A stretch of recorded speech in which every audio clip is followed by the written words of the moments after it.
Привет, Паризат, привет всем, кто смотрит это видео. Сейчас мы находимся на озере Иссык-Куль в Кыргызстане на съемках совместного фильма «Дельберим» Сарфамат Дельбарам, на русском «Тополев в красной косынке». Вот так, друзья, первую часть мы отсняли в Узбекистане, вторая часть здесь, на Иссык-Куле. Как тебе Кыргызстан, вообще общее впечатление насчет Иссык-Куля? У меня фонтан эмоций, честно. Я очень рад, что приехал сюда поближе познакомиться с народом, с кыргызами. Очень душевный народ, очень дружелюбный.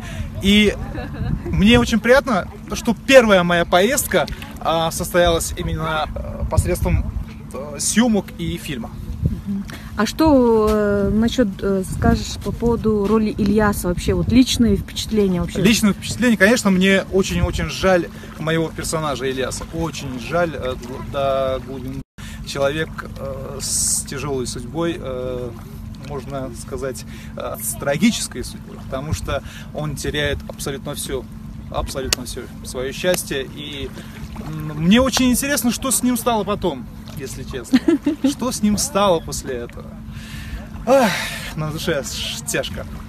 И свои пожелания своим зрителям по поводу этого фильма?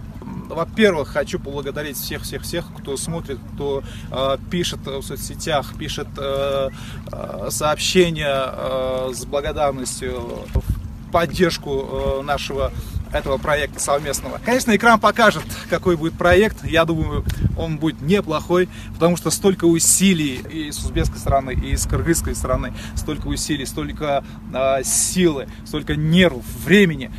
Дай Аллах, будет все хорошо. Ура! Пока-пока, удачи!